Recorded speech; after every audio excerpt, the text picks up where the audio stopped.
So మనలో చాలా మందికి తెలుసు అంటే కొన్ని విటమిన్స్ లోపం వల్ల కొన్ని ప్రాబ్లమ్స్ మనలో వస్తాయని. సో ఈరోజు మనం మాట్లాడుకోబోయేది మెగ్నీషియం డిఫిషియన్సీ వల్ల అసలు మనకి ఎలాంటి ప్రాబ్లమ్స్ వస్తాయి, వాటిని ఓవర్కమ్ చేయాలి అంటే ఎట్లా, ఇలాంటి విషయాల గురించి ఎక్స్ప్లెయిన్ చేయడానికి మనతో పాటు ఉన్నారు డాక్టర్ తేజ గారు. తేజ గారు నమస్తే అండి. సో తేజ గారు, సో మీరు చాలా ప్రాబ్లమ్స్కి చాలా చక్కటి పరిష్కారాలు చెప్తూ ఉంటారు. సో అసలు మెగ్నీషియం డెఫిషియన్సీ అంటే ఏంటండి? మనకి ఏంటంటే మినరల్స్ ఉంటాయి కదా, మెగ్నీషియం కూడా ఒక మినరల్ అని చెప్పొచ్చు. మెగ్నీషియం డెఫిషియన్సీలో మనకి ఏంటంటే చాలా వరకు కార్డియాక్ ప్రాబ్లమ్స్ వస్తున్నాయి, ఈవెన్ హార్ట్ అటాక్స్ కానీ హార్ట్ రిలేటెడ్ ప్రాబ్లమ్స్ మామూలుగా మెగ్నీషియం డెఫిషియన్సీలో చూస్తాం. అలానే ఈ బ్రెయిన్ ప్రాబ్లమ్స్ కూడా, ఆల్జిమర్స్ చూడండి, అలానే డిప్రెషన్ కానీ, యాంగ్జైటీ కానీ, కాగ్నిటివ్ ఇంపైర్మెంట్ అంటాం, అదొకటి చూస్తుంటాం అన్నమాట. అలానే ఈ మస్కులర్ పెయిన్స్ కానీ, ఇవన్నీ కామన్గా మెగ్నీషియం డెఫిషియన్సీలో చూస్తాం. ఇప్పుడున్న 50-60% పాపులేషన్లో మెగ్నీషియం డెఫిషియన్సీ అనేది కామన్ అయిపోయింది అనమాట. ఈవెన్ లాంజివిటీ రీసెర్చ్లో కూడా మెగ్నీషియం గురించి చాలా అసలు రీసెర్చ్ అనేది జరుగుతూ ఉంటుంది మనకి. సో ఈ మెగ్నీషియం సప్లిమెంట్స్ వరకు చూసుకుంటే మనకి చాలా వరకు ఏంటంటే చాలా మంది పేషెంట్స్ కూడా అడగడం జరిగింది, ఈ మెగ్నీషియం సప్లిమెంట్స్లో ఏది బాగుంటుంది, ఏది యూస్ చేయొచ్చు అనేది. మనకి కామన్గా మనకి మార్కెట్లో అవైలబుల్ ఉండేది ఏంటంటే మెగ్నీషియం ఆక్సైడ్ అంటాం. అయితే ఈ మెగ్నీషియం ఆక్సైడ్ ఏంటంటే బయో అవైలబిలిటీ తక్కువ ఉంటుంది. అంటే బయో అవైలబిలిటీ అంటే ఏంటంటే ఏదైనా మనం తీసుకున్నప్పుడు ఫుడ్ కానీ, ఏదైనా మెడికేషన్స్ కానీ ఏదైనా తీసుకున్నప్పుడు ఏంటంటే ఇంటెస్టైన్ నుంచి అది బాడీలోకి ఎంటర్ అవ్వాలన్నమాట. అది ఎలా అబ్జర్వ్ అవుతుంది అనేది, బాడీలోకి ఎలా ఎంటర్ అవుతుంది అనేది. సో దాన్నే బయో అవైలబిలిటీ అంటాం. అది లో అనేది ఉంటుంది మెగ్నీషియం ఆక్సైడ్లో. నెక్స్ట్ ఇంకొక సప్లిమెంట్ మెగ్నీషియం సిట్రేట్ అంటాం. మెగ్నీషియం సిట్రేట్ అనేది బయో అవైలబిలిటీ హై ఉంటుంది, అబ్జర్ప్షన్ బాగుంటుంది మనకి. కాకపోతే దీంట్లో ఒక డిసడ్వాంటేజ్ ఏంటంటే మనకి డయేరియా, లూజ్ మోషన్స్ అయ్యే ఛాన్సెస్ ఉంటాయి.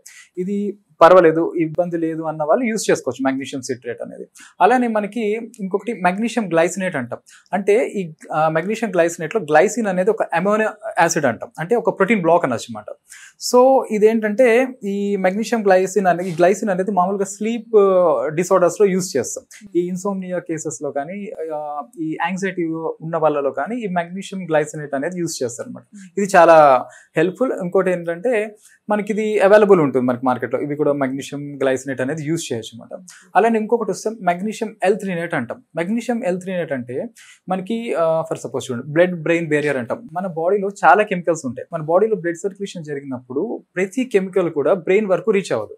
అదేం చేస్తుంది, బ్లడ్ బ్రెయిన్ బేరియర్ అనేది అక్కడ ఈ టాక్సిన్స్ ఏమైనా ఉంటే బ్లడ్ లో అది ఫిల్టర్ చేసి కొన్ని మాత్రమే మనకి బ్రెయిన్ వరకు వెళ్ళేలా చూస్తుంది అనమాట. అందులో మెగ్నీషియం L-threonate అనేది ఏంటంటే బ్లడ్ బ్రెయిన్ బేరియర్ని క్రాస్ చేస్తుంది. అంటే మనకి ఏదైనా ప్రాబ్లమ్స్ ఉన్నా, ఈ డిప్రెషన్ కానీ, యాంగ్జైటీ కానీ, అలానే ఇవి ఇప్పుడు చెప్పాను కదా ఆల్జిమర్స్ లో కానీ, అదర్ ఏదైనా బ్రెయిన్ డిసీజెస్ లో ఈ మెగ్నీషియం L-threonate అనేది బాగా పనిచేస్తుంది అనమాట. ఇంకొకటి వస్తే అలానే మెగ్నీషియం మ్యాలెట్ అంటాం. ఈ మ్యాలెట్ అనేది మనకి ఫ్రూట్స్ లో దొరుకుతుంది. యాపిల్స్ లో కావచ్చు, వాటర్ మిలన్స్ లో కావచ్చు, గ్రేప్స్ లో కానీ మ్యాలెట్ ఉంటుంది. ఈ మ్యాలెట్ ని చాలా హెల్త్ డిసీజెస్ లో యూజ్ చేస్తారు. ఈవెన్ ఫైబ్రోమైయాలజియా కావచ్చు, అలానే క్రానిక్ ఫ్యాటిక్ సిండ్రోమ్ లో కానీ, ఈ మజిల్ పెయిన్స్ లో యూజ్ చేస్తారు అనమాట మ్యాలెట్ ని. సో మెగ్నీషియం మ్యాలెట్ కూడా చాలా హెల్ప్ఫుల్ మనకి.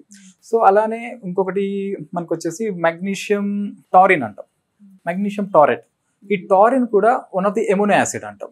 ఈ టారిన్ కూడా లాంజివిటీ మెడిసిన్ లో చాలా లైఫ్ స్పాన్ పెరగడానికి ఈ టారిన్ అనే సప్లిమెంట్స్ చాలా మంది యూజ్ చేస్తూ ఉంటారు అనమాట. సో మెగ్నీషియం టారేట్ కూడా చాలా హెల్ప్ఫుల్ మనకి. ఇంకొకటి మెగ్నీషియం సల్ఫేట్. ఇది మనం చూడలేం, ఇది ఎక్కువ యూజ్ ఉండదు మనకి. ఇది ఎప్సమ్ సాల్ట్ అంటాం అనమాట, ఈ మెగ్నీషియం సల్ఫేట్ అనేది. సో ఇదండి మెగ్నీషియం సల్ఫేట్స్ ఎలా అంటే మెగ్నీషియం రిలేటెడ్ మనకి సప్లిమెంట్స్ ఎలా యూజ్ చేయాలి, దీని యూజెస్ ఇది. సో అంటే తేజ గారు, మెగ్నీషియం డిఫిషియన్సీ వల్ల మనకి ఇలాంటి ప్రాబ్లమ్స్ వస్తాయి, సో ఎట్లాంటి సప్లిమెంట్స్ యూజ్ చేయాలని కూడా చాలా బాగా చెప్పారు.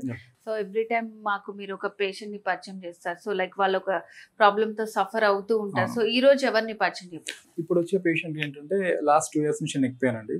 సో ఆయనకి C3, C4, C5, C6 ఈ అన్నిట్లో కూడా డిస్క్ బల్జెస్ ఉన్నాయన్నమాట. ఈవెన్ C5, C6, C7 లో ఎక్కువగా ఉంది డిస్క్ హెరినియేషన్ అనేది ఉంది. సో అదే పేషెంట్, దీనికి ఏంటంటే వన్ సైడ్ హ్యాండ్ అంతా కూడా రేడియేటింగ్ పెయిన్, నమ్నెస్, హెవీనెస్ ఉండేది. సో అదే పేషెంట్ ట్రీట్ చేస్తున్నాం, అయిపోవచ్చింది. లాస్ట్ ఇంకో 2 sessions ఉన్నాయన్నమాట. అదే పేషెంట్ తో మీరు మాట్లాడచ్చు. ఓకే అండి, డెఫినెట్. ఓకే.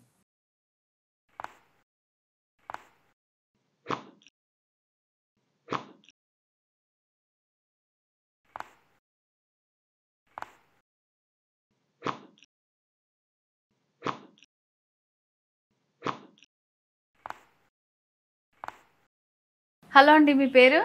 నా పేరు విజయ్ అండి. ఎక్కడి నుంచి వచ్చారు మీరు? నేను కాకినాడ నుంచి వచ్చానండి. సో ఎలా తెలిసింది మీకు డాక్టర్ తేజాస్ క్లినిక్ గురించి? ఇది యాక్చువల్గా ఏంటంటే అండి, నాకు 2 సంవత్సరాల నుంచి ఈ మెడ నొప్పి అని ఉండేది. నేను ఒక సైట్ సివిల్ ఇంజనీర్గా వర్క్ చేసేవానండి. సైట్లకు ఎక్కువగా తిరుగుతూ ఉండేవాడిని.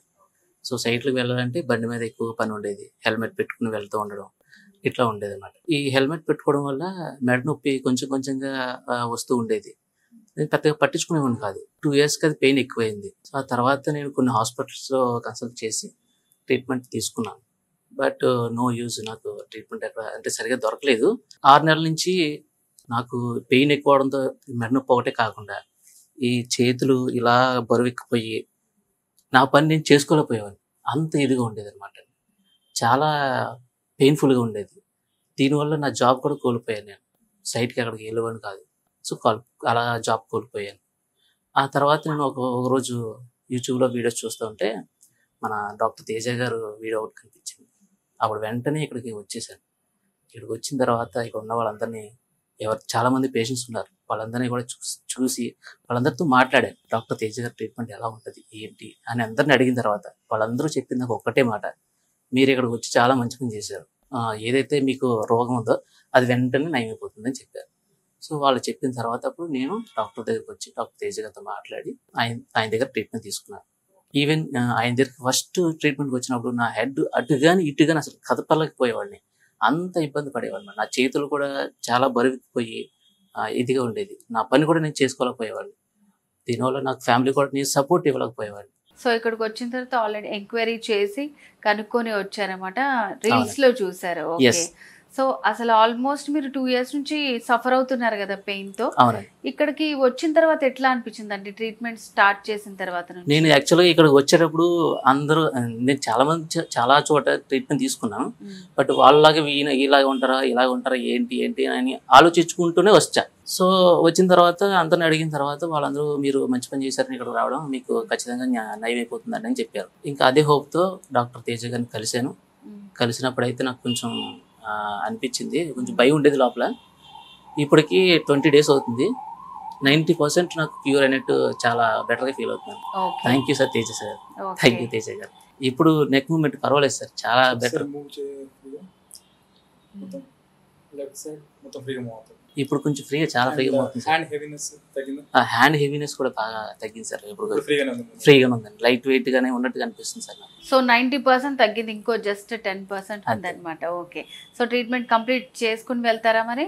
ఖచ్చితంగా అండి, ఖచ్చితంగా. సో డాక్టర్ గారు ఇప్పుడు తనకు వచ్చిన ప్రాబ్లం ఏంటండి అంటే చాలా నెక్ నుంచి స్టార్ట్ అయిందని చెప్తున్నారు, హ్యాండ్ అంతా హెవీ అయిపోయింది. డిస్క్ హెరినేషన్ అంటామండి, సర్వికల్ స్పాండిలైటిస్ అంటామట. సో ఇది డిస్క్ ఎక్కువగా బయటకు వచ్చి పక్కనున్న చేతిలోకి వచ్చే నర్వ్ మీద ప్రెషర్ పడుతుంది. దానివల్ల ఏమవుతుందంటే హ్యాండ్ లో నమ్నెస్ కానీ బర్నింగ్ సెన్సేషన్ కానీ కామన్ గా చూస్తుంటాం అన్నమాట. సో దీనివల్ల ఏమవుతుందంటే ఒక్కొక్కసారి ఎక్కువ డేస్ ఉంటే అలానే మజిల్ స్ట్రెంత్ తగ్గుతుంది, దాంతోపాటు మజిల్ మాస్ కూడా తగ్గుతుంది అన్నమాట. సో ఇక్కడ ఏంటంటే మేము ఆ కంప్రెషన్ రిలీజ్ చేస్తాం కదా, నర్వ్ పైన ఎప్పుడైతే మన ప్రెషర్ రిలీజ్ అవుతుందో సో మళ్ళీ ఆ హ్యాండ్ అనేది ఫ్రీ అయిపోతుంది. అండ్ ఆ నెక్ మూవ్మెంట్స్ కూడా ఏమవుతుందంటే రిస్ట్రిక్షన్ ఏదైతే ఉందో ఆ మూవ్మెంట్స్ కూడా ఫ్రీ అయిపోతాయి అన్నమాట. సో అప్పటికిప్పటికి ఏంటంటే ఇప్పుడు నెక్ మూవ్మెంట్స్ కూడా చాలా ఫ్రీగా ఉన్నాయి. అందుకే ఇక్కడ వచ్చిన పేషెంట్స్ కి మేము చెప్తాం ఏంటంటే, సో ఇక్కడ ఇప్పుడు కూడా ఒక 15 to 20 మెంబర్స్ పేషెంట్స్ ఉంటారు. సో అందరితో కూడా మాట్లాడచ్చు డైరెక్ట్ గా ఇక్కడ ఏంటంటే, ఎందుకంటే మాకు రిజల్ట్స్ బాగున్నాయి కాబట్టి సో ఇక్కడ హైడ్ చేయడానికి ఏమి ఉండదు అనమాట. సో ఇక్కడ ఉన్న పేషెంట్స్ తో కూడా ట్రీట్మెంట్ కన్నా ముందు వాళ్ళతో మాట్లాడి ఒపీనియన్ కూడా తీసుకోవచ్చు, నో ప్రాబ్లం అనమాట. సో ఇక్కడ ఉన్న కేసు అంటే మాక్సిమం 90% క్యూర్ అయిపోయింది. సో ఇంకొక 2-3 సెషన్స్ లో ట్రీట్మెంట్ అయిపోతుంది. సో తర్వాత ఏంటంటే కొన్ని లైఫ్ స్టైల్ చేంజెస్ చెప్తాం, అవి వాళ్ళు మెయింటైన్ చేసుకుంటే మళ్ళీ రికవర్ అయ్యే ఛాన్సెస్ చాలా తక్కువగా ఉంటాయండి. సో చాలా మంది ఏంటంటే చిన్న చిన్న ఎక్సర్సైజ్లు వర్కౌట్స్ అవన్నీ కూడా ఇంట్లో చెప్తూ ఉంటారు అండ్ మెడికేషన్ కూడా ఇస్తూ ఉంటారు. సో ఇలాంటి ప్రాబ్లమ్స్ కి మరి ఎట్లాంటి ట్రీట్మెంట్ ఉంటుంది అంటారు? ఇక్కడ మేము ఇచ్చేది కైరోప్రాటిక్ మ్యానిపులేషన్స్, అలానే ఆస్టియోపతి ట్రీట్మెంట్, అలానే ఫిజియోథెరపీలో కూడా అడ్వాన్స్డ్ మోడాలిటీస్ యూస్ చేస్తాం, అలానే ఆక్యుపెంచర్ థెరపీ, ఇవన్నీ ఉంటాయి అన్నమాట. సో వాళ్ళకున్న ప్రాబ్లం బట్టి కాంబినేషన్స్ అనేది యూస్ చేయడం జరుగుతుంది. ఓకే, థ్యాంక్ యూ తేజ గారు.